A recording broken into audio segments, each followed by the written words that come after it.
பேசாத அந்த முகங்களையும் அவர்தம் சாதனைகளையும் அவரின் திறமைகளையும் உங்கள் செவிவசம் கொண்டு வந்து சேர்க்கின்றது கோடை பண்பலையில் வெளியே வராத வெளிச்சங்கள்.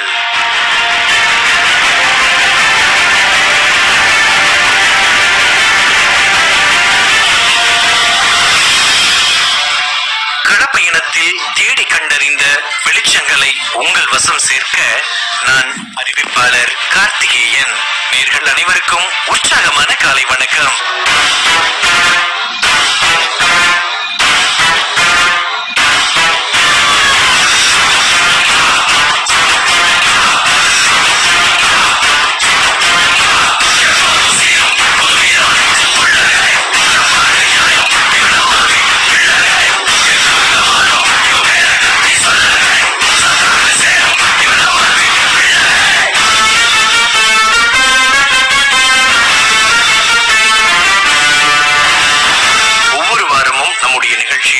பல்துறை சார்ந்த சாதனையாளர்களை நம்ம அறிமுகம் செய்துகிட்டு இருக்கோம்.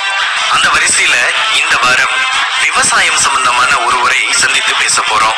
விவசாயத்தின் ஒரு பகுதியாக விவசாய வருமானத்தின் ஒரு ஆதார கூறாக இருக்கக்கூடிய தேனீ வளர்ப்பு குறித்து பயிற்சியாளராகவும் கருத்தாளராகவும் தேனில் மதிப்பு கூட்டப்பட்ட பொருட்களின் விற்பனையாளராகவும் கடந்த 25 ஆண்டுகளுக்கு மேலாக இந்த துறையில் தன்னுடைய பங்களிப்பை நல்கி வரக்கூடிய கோயம்புத்தூர் மாவட்டம் சூலூர் வட்டம் மலை மந்திரிபாளையம் என்கிற சிறு கிராமத்தை சார்ந்த தேனீ வளர்ப்பு பயிற்சியாளர் திருஞான சம்பந்தம் ஐயா அவர்களை இன்று நாம் சந்தித்து பேசவிருக்கின்றோம். அவரை சந்திக்கலாமா?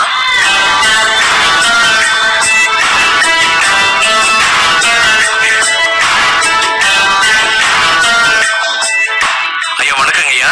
வணக்கம். தேனீ வளர்ப்பு பயிற்சியாளர் அப்படின்றதுல 1/4 நூற்றாண்டுக்கு மேலாக நீங்க கால் ஊன்றி நிறைய விவசாய பெருமக்களுக்கும் நிறைய மாணவர்களுக்கும் நீங்க பயிற்சி கொடுத்துட்டு இருக்கீங்க. இந்த துறைக்குள்ள நீங்க எப்படி வந்தீங்க? இதை பத்தி கொஞ்சம் சொல்லுங்கய்யா. நான் ஸ்கூல் படிப்பை முடிச்சுக்கிட்டு நெசவு தொழில் பண்ணிட்டு இருந்தேங்க. நெசவு தொழில 98 கோவை குண்டுவெடிப்பு பின்னாடி கொஞ்சம் ரொம்ப மந்தமாயி போச்சு. அதுக்கு முன்னாடி வீட்டுல ஃப்ரீயா இருக்கும்போது அப்பா கூட இந்த தேன் எடுக்கிறதுக்காக நம்ம வெளியே போயிட்டு இருப்பாருங்க. அப்பா கூட போயிட்டு இருந்தோம். அப்ப தேன் சாப்பிட்றப்பா கூட போயிட்டு இருப்போங்க. சரி அப்படின்னு சொல்லிட்டு நம்ம எதுவுமே தொழில் இல்லாம இருக்கு அப்படின்னு சொல்லி போட்டு விவசாயம் இருக்கு எங்களுக்கு. கோழிப்பண்ணை இருக்கு, பாலும் தறி இருக்கு. இருந்தாலும் எனக்கு இந்த தேனீ வளர்ப்பத கொஞ்சம் அதிக விருப்பம் இருந்ததுனால அப்படியே நான் படிப்படியா இதுக்கு வந்துட்டுங்க. அப்பா கூட போயிட்டு இருக்கும்போது அப்படி இந்த தொழிலை பார்த்துக்கிட்டு அப்புறம் முதல்ல எங்களுக்கு இந்த அறிவியல் பூர்வமா தேனீ வளர்ப்புல எதுவுமே தெரியாது. நம்ம காலங்காலமா தேனீ வளர்த்திட்டு இருந்த தவிர அதுல அறிவியல் பூர்வம் எதுவும் தெரியாது. அப்படிங்கிறனால நிறைய பிரச்சனைகளை சந்திச்சுங்க. முதல்ல எங்க அப்பா காலத்துல எல்லாமே நம்ம நாட்டு தேனீ தான் வச்சு வளர்த்திட்டு இருந்தாங்க. ஏபி செரானான்னு சொல்லுவோம். அந்த இந்தியன் பீஸ்ன்னு சொல்லிட்டு அதை வச்சு வளர்த்திட்டு இருந்தாங்க. அப்புறமா அதுல நோய் தாக்கல் 1980 தாய்லாந்து வைரஸ் நோய்னு சொல்லிட்டு ஒரு நோய் அதுல பெரிய நஷ்டம் வந்தது. அதுல இருந்து நம்ம தேனீ வளர்ப்பு நிறைய பொருளாதார நஷ்டமாச்சு. அப்புறம் அப்பா இதுல மனம் முடிஞ்ச இந்த தேனீ வளர்க்க வேண்டாம் அப்படின்னு சொல்லி இப்படி என்ன செய்ய வேண்டாம் அப்படின்னு சொல்லி சொன்னாரு. அப்புறம் நான் அறிவியல் பூர்வமா கொஞ்சம் தெரிஞ்சுக்கிறதுக்காக தமிழ்நாடு வேளாண்மை பல்கலைக்கழகம் போனாங்க. அங்க தேனீ வளர்ப்பு பகுதிக்கு போய் என்னென்ன இதுல வளர்ப்பு முறைகள் இருக்கு அப்படின்னு சொல்லி தெரிஞ்சதுக்காக அங்க போனாங்க. அங்க போய் நம்ம பயிற்சி எடுத்துக்கிட்டு 1998 2000 வருடத்துல தேனீ வளர்ப்பு பயிற்சி, ராணி தேனீ வளர்ப்பு பயிற்சி இந்த மாதிரி எல்லாம் பயிற்சிகள் எடுத்துட்டு இருக்கும்போது அங்க எனக்கு இத்தாலி தேனீ வளர்ப்பு ஒண்ணு இருக்கு அப்படின்னு சொல்லிட்டு சொல்லி கொடுத்தாங்க. அப்புறமா நமக்கு வெளிநாட்டுல இருந்து எனக்கு ஒயிட் மேன் அப்படிங்கிற ஒரு தேனீ விஞ்ஞானி எனக்கு பயிற்சி கொடுத்தாருங்க. நெதர்லாந்து நாட்டுல இருந்து ஒருத்தர் பயிற்சி கொடுத்தாங்க. இந்த மாதிரி உலக அறிவியல் எல்லாம் நம்ம ஒண்ணு சேர்த்தி நம்ம எங்களுடைய பாரம்பரிய தொழில்நுட்பத்தையும் அதுல பயன்படுத்தி நம்ம இத்தாலி தேனியை வளர்த்தும் போது அது நல்லபடியா வந்துட்டு இருக்குங்க. நாங்க 2008 2 பெட்டி வாங்கி வச்சோம். இப்ப ஒரு 1000 பெட்டி பக்கம் வச்சிருக்கிறோம். ஒரு 250 கிராமத்துல நம்ம தேன் பெட்டி வச்சு தேன் சேகரிச்சுட்டு இருக்கிறோங்க. நம்ம நேரடி விற்பனையும் ஒரு 10 பக்கம் நேரடி விற்பனையும் போட்டு பண்ணிட்டு இருக்கிறோங்க. மேலாக தேனீ வளர்ப்புல ஈடுபட்டு இருக்கீங்க அப்படின்றதுனால வளர்ந்து வரக்கூடிய தொழில்நுட்ப மாற்றங்கள் அப்படின்றதையும் கட்டாயமா நீங்க தகவமைக்கத்தான் வேண்டி இருந்திருக்கும். இந்த 1/4 நூற்றாண்டுல இந்த தேனீ வளர்ப்புல என்னென்ன மாற்றங்கள்லாம் வந்திருக்குங்கய்யா? இப்ப தேனீ வளர்ப்புல பாத்தீங்கன்னா நிறைய மாற்றங்கள் வந்துருச்சுங்க. முதல்ல இருந்த மாதிரி கிடையாது. இப்ப தினசரியுமே புது புது மாற்றங்கள் உலகத்துல ஒவ்வொன்னா கண்டுபிடிச்சு வந்துகிட்டே இருக்கு. நீங்க பாத்தீங்கன்னா யூடியூப்ல, பேஸ்புக்ல இதெல்லாம் பார்த்தோம்னாக்க நாங்க நிறைய ஐடியாக்களை கத்துக்கிறதுக்காக நம்ம நைட் எல்லாமே வெளியே யூடியூப் இது எல்லாமே சர்ச் பண்ணிட்டு இருப்போம். வெளிநாட்டுல என்னென்ன நோய்களுக்கு என்னென்ன முறையை பயன்படுத்துறாங்க, எந்த மாதிரி தேனீ வளர்ப்பு தொழில்நுட்பத்தை பயன்படுத்துறாங்க அப்படி அப்படிங்கறதுல பாத்தீங்கன்னா நான் வந்து பல நாள் தூங்காம விடிய விடிய உட்காந்து பார்த்துட்டு இருப்பேங்க. என்னோட வீட்லயும் கூட திட்டிகிட்டே இருப்பாங்க, தூங்காம இதை பார்த்துட்டே இருக்கீங்க அப்படின்னு சொல்லி திட்டுவாங்க. ஆனா அந்த மாதிரி எல்லாம் நிறைய விஷயங்களை பார்த்து நம்ம வந்து கத்துக்கிட்டோம் அப்படிங்கறதுனால நம்ம வெற்றிகரமா அந்த தேனி வளர்ப்பு பண்ண முடியுது. இன்னைக்கு நிறைய வந்து ஒவ்வொரு நோய்களுக்கு மத்தியில என்னென்ன நோய்கள் வரும் அப்படிங்கறத அறிகுறியிலேயே கண்டுபிடிச்சிட்டோம் அப்படின்னாக்க நம்ம வந்து அதை குணப்படுத்துறது ரொம்ப ஈஸி. அந்த மாதிரி தேனீக்கள் வந்து என்னென்ன நோய்கள் வருது அப்படிங்கறத வந்து நம்ம அறிகுறியிலேயே கண்டுபிடிச்சிட்டோம் அப்படின்னாக்கா அதை வந்து ஈஸியா குணப்படுத்திடலாம். அதையெல்லாம் பாத்தீங்கன்னா நம்ம வந்து உலக அளவில் இருக்கக்கூடிய வல்லுநர்கள் போடுற நம்ம வீடியோக்கள், அவங்க சொல்ற கருத்துக்களை நம்ம கொஞ்சம் பார்த்து கேட்டோம் அப்படின்னாக்க நம்ம வந்து தேனி வளர்ப்பை ஈஸியா தெரிஞ்சுக்கலாம். அப்புறம் அந்த மாதிரி தொழில்நுட்பங்களை வந்து இன்னைக்கு இருக்கிற விவசாயிகளுக்கும் இளைஞர்களுக்குமே அரசு வந்து அதை ஒரு நல்ல வழியில வந்து அதை கற்றுக் கொடுத்தாங்க அப்படின்னாக்க இன்னும் வந்து நிறைய பேர் வந்து தொழில்நுட்பத்தை வளர்த்தலாம் நிறைய வந்து தேனி வளர்த்த கொண்டு வர்றாங்க. நிறைய பேர் பாத்தீங்கன்னா இன்னும் ஒரு கிராமத்துல செல்போன் வசதி இல்லாத இளைஞர்கள் எல்லாமே இருக்காங்க. அவங்களுக்கு எல்லாமே வந்து போதுமான வசதிகளை பண்ணி கொடுத்தோம் அப்படின்னாக்க இன்னும் வந்து நிறைய தேனி வளர்ப்பாளர்கள் வந்து உற்பத்தி பண்ணலாம். இன்னும் தேனீக்கள் இருந்தால்தான் உலகத்துல வந்து மனுஷன் இருக்க முடியும்.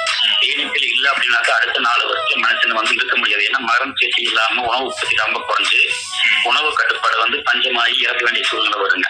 அதனால வந்து தேனி வளர்ப்பை வந்து ஒரு ஊருக்கு ஒரு நபராவது தேனி வளர்ப்பு இருக்கணும் அப்படிங்கிற ஒரு கண்ணோட்டத்துலதான் நான் வந்து நிறைய பேர் ஃப்ரீயா ட்ரைனிங் கொடுத்து வரேன். மாணவர்களாகட்டும், குழந்தைகளாகட்டும், ஃபார்மராகட்டும் எல்லாத்துக்குமே வந்து நான் ஃப்ரீயா தான் ட்ரைனிங் கொடுத்துட்டு வரேன் இந்த 26 வருஷமா.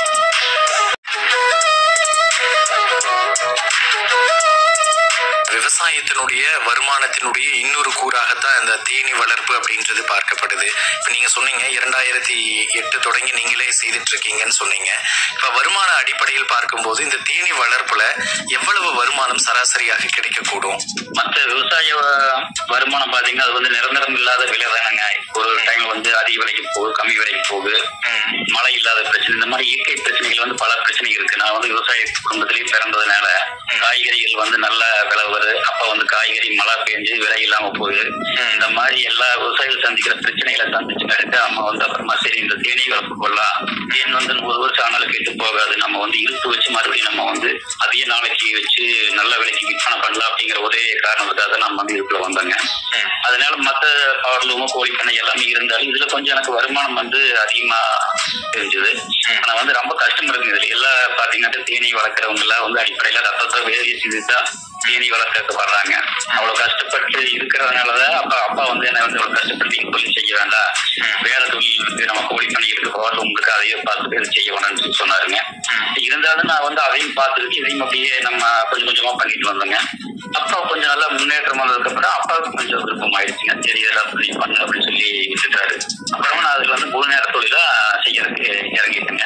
இதுல மற்ற தொழில் வருமானத்துக்கு இதுல ஒரு வருமானம் பரவாயில்ல, மாசத்துக்கு ஒரு எல்லா வருமானம் சேர்த்து ஒரு 2 செய்யலாம் அப்படின்ற எண்ணத்தோட இருக்காரு. அவருக்கு என்னென்ன திறன்கள் இருக்கணும், அவர்கிட்ட என்னென்ன வசதி வாய்ப்புகள் இருக்கணும், இத பத்தி சொல்லுங்கய்யா.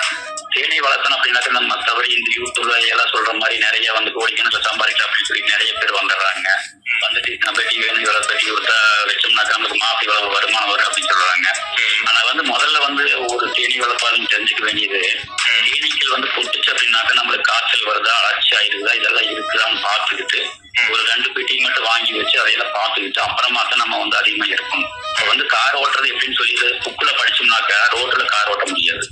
அந்த மாதிரி இது பாத்தீங்கன்னா நம்ம அனுபவபூர்வமா கத்துக்கிட்டு ஸ்டெப் பை ஸ்டெப்பா 2 பெட்டி வாங்கி வச்சுட்டு அதுல இருந்து நம்ம பெட்டியில வந்து அதிகமா பெருக்கி கொண்டு வந்தோம்னா நம்ம தேனி வளர்ப்புல வந்து வெற்றியை சந்திச்சிடலாம். உடனே 50 பெட்டி 100 பெட்டி வாங்கி வச்சோம்னா நிறைய இழப்புகள் வந்து ஏற்படுங்க. அதனால வந்து நம்ம குறைவான அளவுல வந்து நம்ம வச்சு ஸ்டெப் பை ஸ்டெப்பா மேல வரணும். இன்னைக்கு நிறைய விவசாயிகள் ஆகட்டுங்க, மற்ற இளைஞர்களாகட்டும் அந்த மாதிரி கிடையாது. உடனே 20 பெட்டி 50 பெட்டி 100 பெட்டி தான் வாங்குறாங்க. வாங்கி வச்சுட்டு எல்லா பெட்டியும் ஓடி போச்சு, என்ன பண்றது, காலி பெட்டி இருக்குது நீங்க வச்சுக்கிறீங்களா எங்க கேட்டா கேட்கறாங்க. நம்ம 26 வருஷமா இதைதான் சொல்லிட்டு இருக்கிறோங்க. ஆனாலும் வந்து மக்கள் வந்து பணத்தாசையில அந்த மாதிரி ஏமாந்துடுறாங்க. அது மாதிரி நிறைய பிரச்சனைகள் வந்து நடந்துட்டு இருக்கு. அதாவது எடுத்தோடனே அகலக்கால் வைக்க கூடாது அப்படின்றீங்க. ஆமா, எடுத்தோடனே வந்து ஆழக்கால் வைக்க கூடாது. முதல்ல நம்ம கத்துக்கணும். நம்ம கத்துக்கிட்டு ஸ்டெப் பை ஸ்டெப்பா வந்து மழை காலத்துல, குளிர் காலத்துல, வெயில் காலத்துல, மழை இல்லாத காலத்துல எல்லாம் என்னென்ன பிரச்சனைகள் வருது அப்படிங்கறத வந்து நம்ம தெரிஞ்சுக்கிட்டு அடுத்த ஸ்டெப்புக்கு போனோம்னாக்க நம்ம வந்து நஷ்டம் இல்லாம வர முடியும். நம்ம நோய் பிரச்சனை வந்து எனக்கு முதல்ல அறிவியல் பூர்வமா தெரியாம இருந்ததுனால எனக்கு வந்து பயங்கரமான நஷ்டமாச்சுங்க. இதனால ஃபேமிலில எல்லாம் வந்து பயங்கரமான சண்டை வந்து பல பிரச்சனைகள் வந்து இதெல்லாம் வந்தது. இந்த மாதிரி பணம் வந்து நஷ்டமாகுது அப்படிங்கிற போது பல பிரச்சனைகள் வரத்தான் செய்யுங்க. அதை வந்து நான் பட்ட கஷ்டங்கள் வந்து யாரும் படக்கூடாது அப்படிங்கிற காரணத்தை நம்ம வந்து அதை முதல்லயே வந்து நம்ம விவசாயிகளுக்கு நம்ம சொல்றோங்க. அல்லது குத்தகை நிலத்திலேயோ அல்லது வேறு வகையான ஏற்பாடுகளை செய்தோ தேனி வளர்ப்புல ஈடுபடலாமா? தேனி வளர்த்துறவங்க அப்படிங்கிறது வந்து சொந்த நிலமே வேண்டியது இல்லைங்க. இப்ப நாங்க வந்து 2008 2 பெட்டி வாங்கி வச்சு அப்படின்னாக்க ஒரு பெட்டி வந்து 4000 ரூபாய், 2 பெட்டி 8000 ரூபாய் வந்துருங்க. அப்ப வந்து நான் வந்து எங்களை தோட்டத்துல வந்து நம்ம தேன் இருக்கிற பக்கம் தான் நம்ம பெட்டி வைக்க முடியும். நம்ம தோட்டத்திலேயே பெட்டி வச்சோம்னா தேன் எடுக்க முடியாதுங்க. எங்கெங்க வந்து அதிகமா விவசாயம் பண்றாங்களா, முருங்கை, அவரை, பாவை, புடலை இந்த மாதிரி விவசாயம் பண்றாங்களா, ஆத்துவரமா பார்த்து நம்ம பெட்டி வச்சோம்னா தேன் எடுக்க முடியும். இப்ப வந்து நம்ம விவசாயிகளுக்கு வந்து தேன் பெட்டி வைக்கிறதுனால மகரம் சேர்க்கை அதிகமாகி தேன் வந்து நம்மளுக்கு கிடைக்குது. விவசாயிகளுக்கு மகரம் சேர்க்கை அதிகமாகிறது, உற்பத்தி அதிகமாகுது. அதனால விவசாயிகளை வந்து தேனி பெட்டி வைக்க சொல்றாங்க. கலைஞனால வந்து பெட்டியை வைக்க முடியாத அளவுக்கு இருக்குது. அதுக்காக நம்மளுக்கு வந்து சொந்தமா வந்து நிலம் வேணும் அப்படிங்கறதுல எதுவும் தேவையில்லைங்க. நம்ம 2 பெட்டி வைக்கிறதுக்கு உண்டான பொருளாதாரம், அப்ப அந்த பெட்டியை வந்து ஒரு ஊர்ல இருந்து இன்னொரு ஊருக்கு மாற்றி வைக்கிறதுக்கு உண்டான ஒரு வாகன வசதி இருந்தா போதுங்க. நம்ம தேனி வளர்ப்ப ஆரம்பிச்சிடலாம். ஆனா முதல்ல வந்து நல்லா பயிற்சி எடுக்கணும். பயிற்சி எடுத்துக்கிட்டு தான் இதை வந்து பண்ணணும். சரிங்க. இப்போ நகர்ப்புறங்கள்ல அதிகமான குடியேற்றங்கள் இருக்கு. அப்படி நகர்ப்புறங்களில் இருக்கக்கூடியவர்கள் இந்த மாடி வீட்டு தோட்டம் எல்லாம் அமைக்கிறோம் இல்லையா, அந்த மாதிரி மாடிகள்ல தேனி வளர்ப்பு அப்படின்றது சாத்தியமா? மாடியில வந்து தேனி வளர்த்தலாங்க. அங்க வந்து கிராமப்புறமா இருக்கணும். நம்ம வந்து கோயம்புத்தூர் சிட்டி மாதிரில இருந்து அங்க வந்து தேனி வச்சு வளர்த்தணும் அப்படின்னாக்க இரவு நேரத்துல பக்கத்து வீட்டுல போய் தேனீக்கள் கொட்டுங்க. அது வந்து பிரச்சனையாகும். ஒரு சில குழந்தைகளுக்கு ஒத்துக்காது, அலர்ஜி ஆயிரும், அவங்க கம்ப்ளைண்ட் பண்ணுவாங்க. இந்த மாதிரி பிரச்சனைகள் இருக்கு. நம்ம வந்து நம்ம நடு சிட்டிக்குள்ள இல்லாம ஒரு ஓரமா, ஒரு வில்லேஜ் ஓரமா இருந்ததுன்னா நம்ம அங்க வச்சு பண்ணலாங்க. ஈஸியா வச்சு நம்ம பண்ணிக்கலாம். சரிங்க. இந்த பயிற்சி எடுத்துக்கணும் அப்படின்னு நினைக்கிறவங்க எங்கெங்கெல்லாம் அதற்கான வாய்ப்புகள் இருக்கு, அதை எப்படி அதை அவங்க பயன்படுத்திக்கலாம்? பயிற்சி எடுக்கணும் அப்படின்னாக்க நம்ம வந்து தமிழ்நாடு வேளாண்மை பல்கலைக்கழகத்துல ஒவ்வொரு மாதமும் 6ஆம் தேதி வந்து பயிற்சி கொடுக்குறாங்க. அங்க போனோம்னாக்கா காலையில ஒரு 8 மணிக்கு போனோம்னா சேர்ந்துக்கிட்டு பயிற்சி எடுத்துக்கிட்டு சாயந்தர வாக்குல நம்ம அதுல சர்டிபிகேட் கொடுப்பாங்க, வாங்கிக்கலாம். அது கட்டண பயிற்சி அப்ப கொடுத்துட்டு இருக்காங்க. சுமார் ஒரு 500 ரூபாய் இருக்குங்க. அப்புறம் மதுரையில இருக்கக்கூடிய வேளாண்மை பல்கலைக்கழகத்திலையும் கொடுக்குறாங்க. இந்த மாதிரி அங்கிருந்து இருக்கக்கூடிய வேளாண்மை பல்கலைக்கழகத்துல எல்லாமே பயிற்சி கொடுக்குறாங்க. அங்க வந்து நம்ம பயிற்சி எடுத்துக்கிட்டு அப்புறமா நம்ம வந்து தொழிலை தொடங்கலாங்க. இதுக்கு தொழில் தொடங்குறதுக்கு உண்டான பேங்க் லோனும் அந்த KVIC மூலமா கொடுக்குறாங்க. நம்ம லோனும் வாங்கி நம்ம இதை பண்ணலாங்க. இப்ப கடன் பெற்று இந்த தொழிலில் ஈடுபடக்கூடிய ஒரு பயிற்சியாளர் அந்த கடனை திருப்பி கட்டுறதுக்கான வருமான ஆதாரம் அப்படின்றது ஆரம்பத்தில இருந்தே இதுல கிடைச்சிருமா, அல்லது கொஞ்சம் கொஞ்சமா தான் வருமானத்துக்கான வாய்ப்பு இருக்குங்களா? இதுல வந்து எடுத்த உடனே ஆரம்பத்துல வந்து வருமானம் வராதுங்க. ஒரு பெட்டி வாங்கி வச்சதுல இருந்து கிட்டத்தட்ட ஒரு வருஷத்துக்கு வருமானம் வராதுங்க. நம்ம வந்து எடுத்த உடனே ஆரம்ப கட்டத்துல வந்து எப்பவுமே லோன் வாங்கக்கூடாது. நம்ம எல்லாமே கரெக்ட் பண்ணிட்டு நல்லா நம்ம நேரம் தேனி வளர்த்த முடியும், தேன் உற்பத்தி பண்ணிடலாம் அப்படிங்கிற போது நம்ம வந்து தேன் உற்பத்தி பண்ணி நம்ம தேன் வந்து நம்மளுக்கு பற்றாக்குறையா இருந்தது அப்படின்னாக்கா, தேனி பெட்டி விற்பனைக்கும் தேன் பற்றாக்குறையா இருந்தது அப்படின்னாக்கா மேலும் வந்து அதை வந்து உற்பத்தி அதிகம் பண்றதுக்காக அடுத்த ஸ்டெப்புக்கு வந்து நம்ம பேங்க்குக்கு போறாங்க. பேங்க்ல பாத்தீங்கன்னா பூராமே லோன் வாங்கக்கூடாது. நம்ம ஒரு 50 ரூபா லோன் வாங்குறோம் அப்படின்னாக்கா நம்ம கையில ஒரு 50 ரூபா எடுத்து போட்டு பண்ணாக்க திருப்பி அதை வந்து கட்ட முடியும். அந்த அளவுக்கு நம்ம ஸ்டெப் பை ஸ்டெப்பா ஏற முடியுங்க.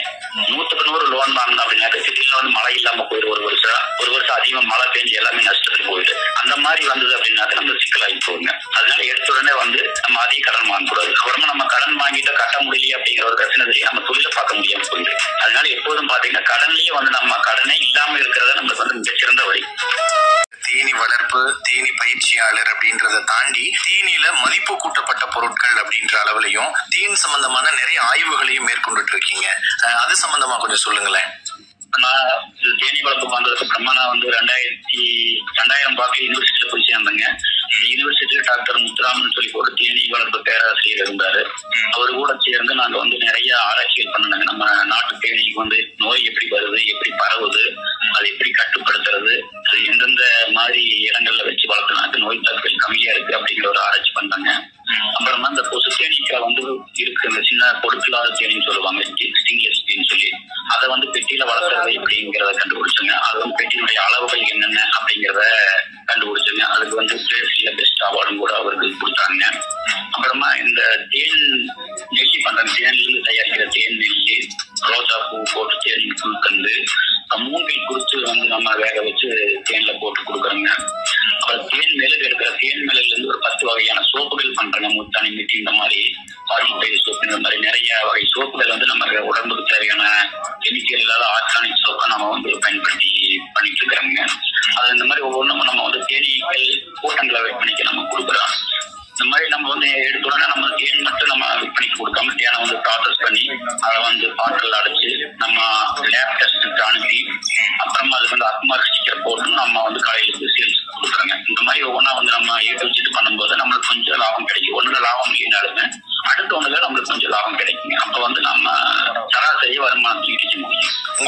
பயணத்துல உங்களுடைய குடும்பத்தினருடைய ஒத்துழைப்பு அப்படின்றது ரொம்ப முக்கியமானது. உங்களுடைய குடும்பத்தினர் இந்த பயணத்துல எந்த அளவுக்கு உங்களுக்கு உறுதுணையா இருக்காங்க? எதுமாலும் அப்பா வந்து பண்ணிட்டு இருந்தாருங்க. அப்புறம் அப்பா வந்து இந்த நோய் பிரச்சனை வந்ததுனால அப்பா விட்டுட்டு வேண்டாம் அப்படின்னு சொல்லிட்டாரு. அப்புறம் நான் மட்டும் தான் பண்ணிட்டு இருந்தேங்க. அப்புறம் 2006 வந்து எனக்கு மேரேஜ் ஆச்சு. என்னுடைய மேரேஜ் வந்து அமெரிக்க தேனி விஞ்ஞானி டாக்டர் வைட்மேன்டம் அவருடைய தலைமையில தான் என்னுடைய மேரேஜ் நடந்தது. அப்புறம் அதுக்கப்புறமா என்னுடைய மனைவி வந்து டிகிரி முடிச்சிருக்காங்க. அப்புறம் அவங்க நானும் சேர்ந்துதான் வந்து நிறைய இரவுகளில் வந்து வெளியில வந்து பெட்டியில கொண்டு போறது, தேன் எடுக்கிறது, இது எல்லா வேலையுமே சேர்ந்தேன். நீங்க யூடியூப்ல பாத்தீங்கன்னா அந்த வீடியோக்கள் பல 10 வருஷத்துக்கு முன்னாடி போட்ட வீடியோக்கள் எல்லாமே அதுல வந்து இருக்கு. அவங்க தான் தேன் எடுப்பாங்க, தேனீக்களை உதறி தேன் எடுக்கிறது, எக்ஸ்டேட் பண்றது எல்லாமே அவங்க தான் பண்ணுவாங்க. அவங்களுடைய முழு ஆதரவு இருந்தங்காட்டி இன்னைக்கு வந்து நான் பண்ண முடியுதுங்க. ஏன்னா எல்லாமே நம்ம வந்து செய்ய முடியாது. ஆதரவு, குடும்பத்தாருடைய ஆதரவு இல்லை அப்படிங்கிற போது அந்த தொழிலை நம்ம வந்து பெருசா பண்ண முடியாது. இன்னைக்கு வந்து எல்லாத்துக்குமே நம்ம ஆட்களை போட்டு கூலி கொடுத்து பண்ணணும் அப்படின்னாக்க ஒண்ணுமே கட்டுப்படியாகாது. நம்ம வந்து சொந்தமா குடும்பத்துல இருந்து வேலை செய்யறவங்க வந்து நல்லா விருப்பமா வேலை செய்வாங்க. அந்த மாதிரி நல்லா வேலை செய்யும் போது நமக்கு வேலைகள் எந்த பிரச்சனையும் இல்லாம வரும். அதனால வந்து நம்ம சொந்தமா குடும்பத்துல இருக்கிறவங்களை வச்சு தொழில் பண்றதா பெஸ்ட்டுங்க. அதுதான் வந்து நம்ம தொழில வந்து முன்னேற முடியுமே தவிர ஒரு குறிப்பிட்ட லெவலுக்கு மேல வந்துட்டு அப்படின்னாக்க அப்புறமா வந்து நம்ம ஆளுகளை வச்சு அதை மெயின்டைன் பண்ணிக்கலாங்க. ஆனா குறிப்பிட்ட லெவலுக்கு வர வரைக்கும் நம்ம வந்து குடும்பத்தோட சேர்ந்து பண்ண அதுல வந்து முன்னுக்கு வர முடியும். ஐயா, இந்த தேனி வளர்ப்பு சம்பந்தமா நிறைய இலவச பயிற்சிகள் நீங்க கொடுத்துட்டு இருக்கீங்கன்னு சொல்லியிருந்தீங்க இல்லையா? இந்த நிகழ்ச்சி கேட்டுக்கொண்டிருக்கக்கூடியவர்கள் பயிற்சி எடுத்துக்கணும் அப்படின்னு நினைச்சாங்க அப்படின்னா அவர்கள் எந்த எண்ணில் உங்களை தொடர்பு கொள்ளலாம்? நம்பரை வந்து என்னுடைய செல் நம்பர் நோட் பண்ணிக்கங்க. 99 26 26 35 19. இன்னொரு நம்பர் இருக்கு, அதை நோட் பண்ணிக்கங்க. 97 29 39 70 19. இந்த 2 நம்பரும் கூப்பிட்டு நீங்க பேசிட்டு நீங்க ட்ரைனிங் அப்ப வந்தீங்கன்னா நேரில் வந்து எல்லாருமே வந்து ஃப்ரீயா ட்ரைனிங் எடுத்துக்கலாம். நாங்க வந்து வேலை இல்லாம நம்ம வந்து தேன் சீசன் இல்லாத போது ஃப்ரீயா இருக்கிற போது உங்களுக்கு தாராளமா ட்ரைனிங் வந்து நம்ம கொடுக்குறோங்க. நம்ம நிகழ்ச்சியினுடைய நிறைவான நிமிடங்கள்ல இருக்கோம். இந்த வார வெளியே வராத வெளிச்சங்கள் நிகழ்ச்சியில கலந்துகிட்டு உங்களுடைய 1/4 நூற்றாண்டு அனுபவத்தை எங்களுடைய நேயர்களோடு பகிர்ந்துகிட்டீங்க. உங்களுக்கு கோடி பண்பலையின் சார்பா மனமார்ந்த நன்றிகள். நீங்க மென்மேலும் வளரணும். வாழ்த்துகள்.